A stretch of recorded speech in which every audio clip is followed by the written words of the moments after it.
జగన్ అసెంబ్లీకి రాకపోవడానికి కారణం ఏమిటని మీరు అనుకుంటున్నారు? జనాలందరూ తెలుసు ఆ విషయం.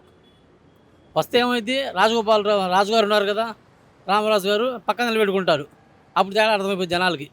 ఈయన ఎందు వీళ్ళు ఎందు జనాలు ఎందు అది రాకపోవటానికి కారణం అంటే అతను చేసిన మంచి పనులు. అంటే అన్ని రివర్స్గా ఆలోచించండి.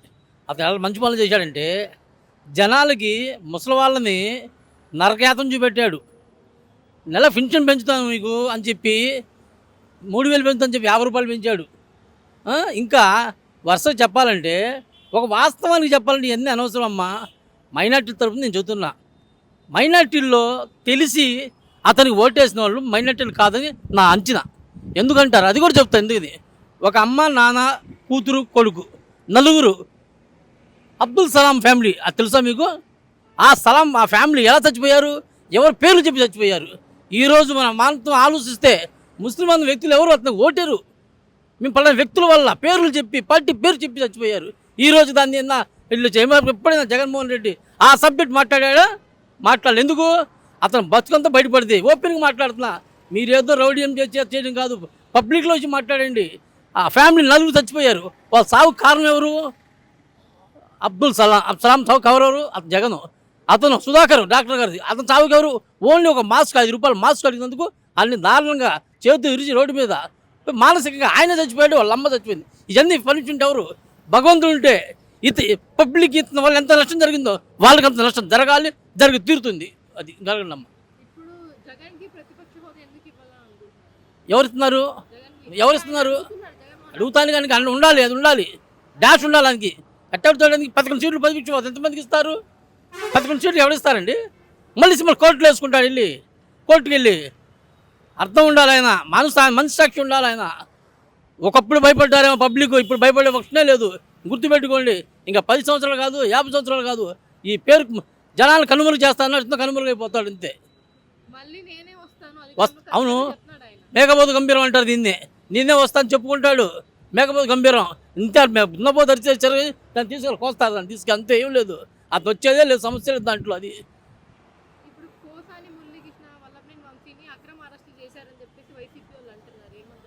అక్రమం అంటారా? వాళ్ళ మంచి సాక్షి ఉందా? చిన్నపిల్లలు అభ్యసి మాట్లాడి ఈ పోసాని కాకాని వాడైతే నాది కాకాని గుంటూరే, కాకాని వాడైతే వచ్చి తిరగమను. వాడు సిగ్గుసారు ఉంటే ఇన్ని సినిమాలు తీశాడు, ఒక్క సినిమా మానసిక అడిచాడు, డబ్బులు చాడించుకున్నాడు వాడు. చంద్రబాబు గారు లోకేష్ అంటాడా?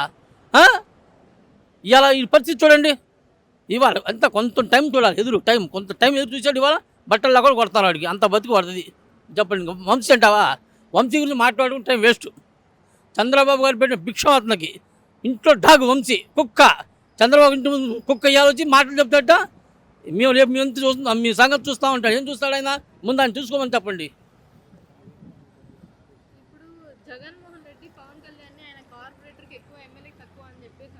అంటే అలా అనుకుంటే అది వస్తుంది, విలువ వస్తుంది జగన్కి. జనాలు పబ్లిక్ మా పవన్ కళ్యాణ్ అన్నాడు అని ఒక డిగ్రీ వచ్చిందని అతను చూసుకుంటున్నాడు అంతే. ఏమి లేదు, గుర్తుపెట్టుకోండి. ఇన్ని సంవత్సరాలు చంద్రబాబు గారు వచ్చి మళ్ళీ 2 సంవత్సరాలు అయినా చంద్రబాబు ఉంటాడు, లోకేష్ ఉంటాడు పార్టీలో, ఇతను ఉండడు అంతే. ఆయన గతంలో ఆయన ఇష్టం వచ్చినట్లు ప్రవర్తించాడు. ఒక నామినేటెడ్ పదవి వచ్చినట్టు వచ్చింది. ప్రజాసేవ చేసి పైకి వచ్చినాడు కాదు, ముఖ్యమంత్రి చేసినాడు కాదు. ఈరోజు ప్రజలు అందరూ కూడా ఈ రాష్ట్రాన్ని అధోగతి పాలు చేశాడని మంచి ప్రభుత్వం తెచ్చుకోవాలని చంద్రబాబు నాయుడు గారిని కూటమి ప్రభుత్వాన్ని తీసుకొచ్చుకున్నారు. అది చూసి ఓర్చలేని పరిస్థితుల్లో అతను ఈ అసెంబ్లీకి రావటం మానేస్తాడు. ప్రతిపక్ష హోదా అనేది అతనే చెప్పాడు కదా, 10% మెంబర్షిప్ ఉండాలని. ఈరోజు ఆయనకైతే ఒక న్యాయం, మరొకరికైతే ఒక న్యాయం కాదు కదా. ప్రతిపక్ష హోదా ఇచ్చే సంఖ్య అతనికి లేదు. ఇంకొకటి, జగన్మోహన్ రెడ్డి పవన్ కళ్యాణ్ ఆయన కార్పొరేటర్కి ఎక్కువ, ఎమ్మెల్యేకి తక్కువ అనే మాట అన్నారు. దాని గురించి పవన్ కళ్యాణ్ అనేవాడు ప్రజల నుంచి వచ్చిన మనిషి. ఇతను తండ్రి పేరు మీద వచ్చిన మనిషి. అన్యాక్రాంతంగా ఏదో పొరపాటు అయ్యి 151 సీట్లు వచ్చి శాంతం డెఫిసిట్లో పడిపోయాడు. ప్రజల నుంచి ఆయన ఒక్కసారిగా 21 సీట్లు పోటీ చేసి 21 సీట్లు గెలిచి ఈ రాష్ట్రానికి మంచి సేవలు అందిస్తామంటే ప్రజల్లో ఉన్న ఆకర్షణ చూసి పవన్ కళ్యాణ్ని ద్వేషించుకుంటున్నాడు. ఈర్ష్య ద్వేషాలతో మాట్లాడే మాటే తప్ప అంటే ఒక ప్రజానాయకుడిగా మాట్లాడే అంత విర్రవీగాల్సిన అవసరం లేదు అని చెప్పేసి అంటున్నాడు ఆయన. ఏం విర్రవీగాడు ఆయన వచ్చిన తర్వాత గ్రామాలు గ్రామ స్వరాజ్యాలు అవుతున్నాయి.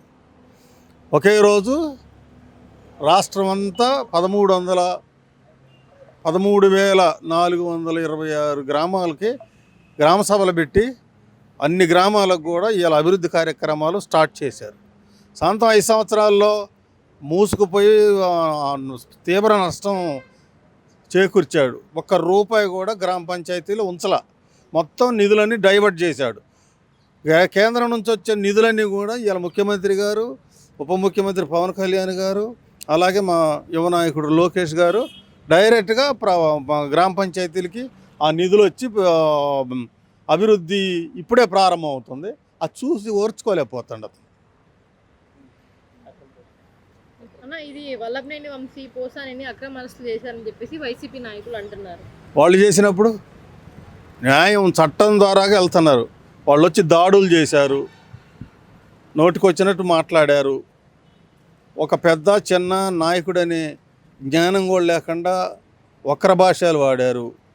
చట్టం పరంగా అతన్ని శిక్షిస్తున్నారు తప్ప ఒక వ్యక్తిగతంగా ఏం కాదు. వాళ్ళు వచ్చి ఇంతకుముందు తెలుగుదేశం ఆఫీసు మీద వల్లభనేని వంశీ దాడి చేయటం, లేకపోతే లోకేష్ గారిని కుటుంబాన్ని నిందించడం, అసెంబ్లీలో అతను పోసాని పవన్ కళ్యాణ్ని వ్యక్తిగతంగా దూషించటం, అవన్నీ చట్టపరంగా తీసుకునే ఇవాళ చర్యలు తప్ప ఎవరి మీద ఆడిపోసుకునే అవసరం లేదు. చట్టానికి అతీతంగా ఏ పని చేసినా ఎన్డీఏ ప్రభుత్వం, అందులో మా ముఖ్యమంత్రి చంద్రబాబు నాయుడు గారు ఒప్పుకోరు. జగన్ అసెంబ్లీకి రావట్లేదు, దీని గురించి ఏమంటారు? జగన్కి అసెంబ్లీకి రావడానికి ప్రతిపక్ష హోదా అనేది లేదు కదా, అందుకు రావడానికి అర్హత లేదు. కానీ మా వాళ్ళు చంద్రబాబు నాయుడు సీఎం గారు రావడం అనేది చెప్పలేదు, రావాలనే కోరుకుంటున్నాడు. అంటే ఆయన ప్రతిపక్ష హోదా ఇస్తేనే వస్తానని. ప్రతిపక్ష హోదా అనేది ప్రజలు ఇవ్వాలా, అలాగే వచ్చేసి దానికి ప్రతిపక్ష హోదా తగ్గినట్టు ఎమ్మెల్యే సీట్లు ఉండాలా, 18 ఉండాలా. అలాగే మమ్మల్ని పోయినపారి 21 సీట్లు ఉంటేను 5 సీట్లు తీసేస్తే ప్రతిపక్ష హోదా కూడా లేకుండా చేస్తానని చెప్పాడు కదా. కానీ అతనికి ప్రజలు ఇతను చెప్పినట్టు అతనికే ఇవ్వలేకపోయారు ప్రతిపక్ష హోదాకి. దాని కొరకు అతను రాలేక సిగ్గుచేటుతో అతనికి తగిన బుద్ధి చెప్పారని నేను తెలియజేస్తున్నాను. జగన్మోహన్ రెడ్డి పవన్ కళ్యాణ్ ఆయన కార్పొరేటర్కి ఎక్కువ ఎమ్మెల్యేకి తక్కువ అని చెప్పేసి అన్నారు ఒక మాట. అట్లాంటి వ్యక్తిని అన్నందుకే కదా ఈరోజు ప్రతిపక్ష హోదా లేకుండా అసెంబ్లీలోకి అడుగు పెట్టలేని పరిస్థితిలో ఉన్నాడు. అతను అలాగే వచ్చేసి అసెంబ్లీలో తలెత్తలేని పరిస్థితిలో ఉన్నాడు. పవన్ కళ్యాణ్ అనే అర్హత జగన్మోహన్ రెడ్డి గారికి లేదు. ఇది పోసాని మురళీకృష్ణ వల్లభనేని వంశీని అక్రమ అరెస్టు చేశారని చెప్పి. అక్రమ అరెస్టు అనేది మీకు తెలుసు, మీడియా వాళ్ళకి అక్రమ అరెస్టు కాదని కూడా. ప్రజలని పార్టీ ఆఫీస్ని ధ్వంసం చేసినందుకు ఇది వాళ్ళ రాత వాళ్ళే రాసుకున్నారు. కానీ మా టీడీపీ వాళ్ళు ఎవరు కానీ కక్షతో ఎటువంటిది చేయలేదు.